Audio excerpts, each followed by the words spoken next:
Walt Disney Imagineering's Bruce Vaughn introduced the Imagineering Behind the Dreams Pavilion at D23. All right, I am too. I can tell you what. It's been a long time coming, making this pavilion, but I just got a little walk through, and it's, well, I love it. I love it. Look, it's the best time to be an Imagineer.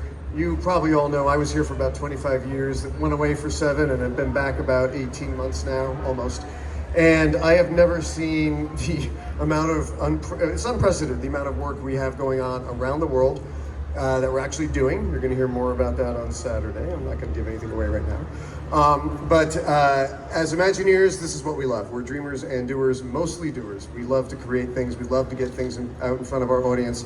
And our passion is fueled by our guests and all of you, because we love our fans, and this is why we do what we do, because at the end of the day, it's nothing until we see the reactions on folks like your faces when you bring your friends and family and actually create those memories that last a lifetime. So honestly, you're our fuel, and the opportunity to highlight Imagineering this year at our pavilion is super special for us. What we're doing is we're pulling back the curtain, and we're going to show our techniques. We're using some recent projects to show you a bunch of our techniques, everything from how we invent innovation, so some really cool technology. We're going to show you how we actually get into the craft of actually building the things we do, a little bit of special effects and illusions, and then we're going to go even into things like our interior design.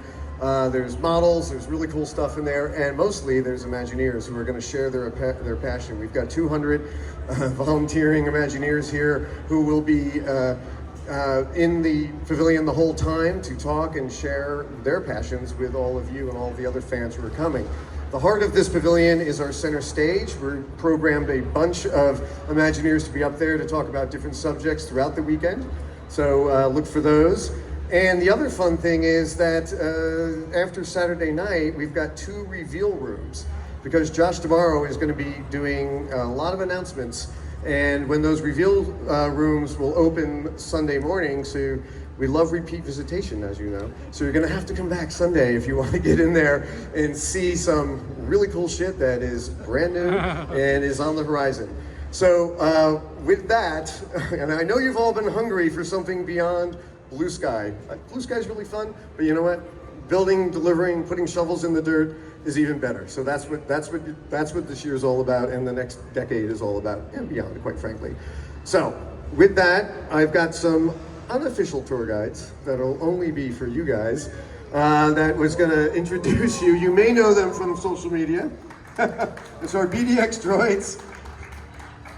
I don't go on stage without them anymore. They steal the show. But with that, I'm going to let you go because they're much more interesting and more fun than I am. So they're small, but they have huge personalities. So dive in and have a great time. Enjoy the weekend. Thank you so much for being here.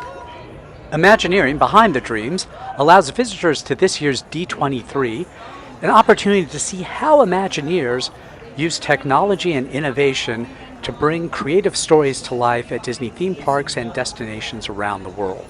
Starting off here, we're taking a look at the current Walt Disney Studios park at Disneyland Paris, which is about to become Disney Adventure World. We see a scale model here of how the park is going to look once the World of Frozen expansion opens, expected sometime next year. There you can see a little detail there, and pulling back to see the rest of the park and the work that's happening right now on World of Frozen. We're going to hear more about that and other expansions at Disney parks around the world on Saturday night, but for right now we're getting a look at some of the detail aboard the new Disney cruise ships that are debuting in the next year and a half, including the Haunted Mansion Parlor that's going to be on the new Disney Treasure ship, and some of the detail from the upcoming Disney Destiny as well. Again, looks at some of the innovative ride vehicles that attraction design that we see from Walt Disney Imagineering, but this one really kind of gets granular on the specific details of elements of attractions that you see at Disney theme parks around the world, such as taking a look here at illusion development, special effects. It's an opportunity to spend a little time up close, if you can get through the crowds, and see some of the fine detail that is then created on a broader scale in Disney attractions that create some of the almost 3D looking illusions, rocks that come to life, transformations that happen inside of attractions, kind of little mini Pepper's Ghost things happening there. And it's a really great 3D effect if you see that in person.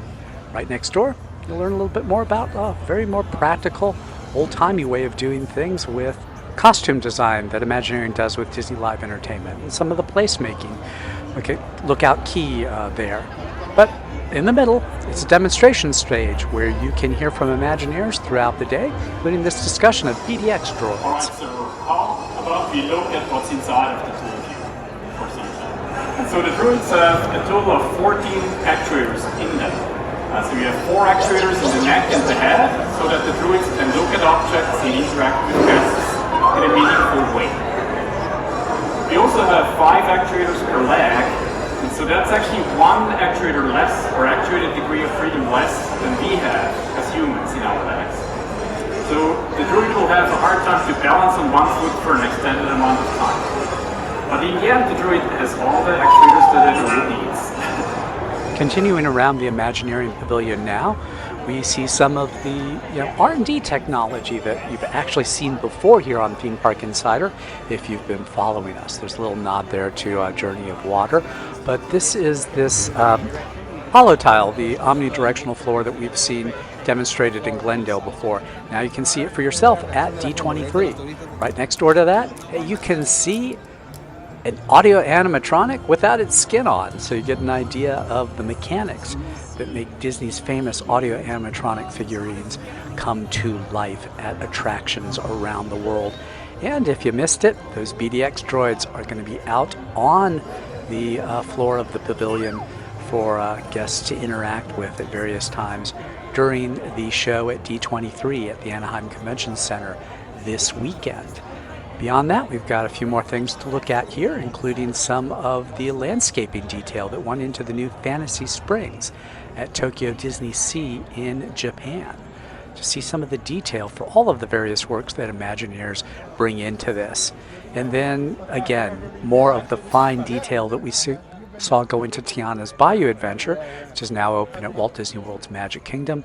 The textiles, the textures, the fabrics, all of that really made this feel like an attraction that was real and not just something fake that you're going through. You can even see some Imagineering artists at work doing the sculpture work that you see right there. Rare opportunity to see this in action. But there's more to come based on what Josh Tomorrow announces Saturday night, so wait till Sunday morning to see the rest of the pavilion here at D23.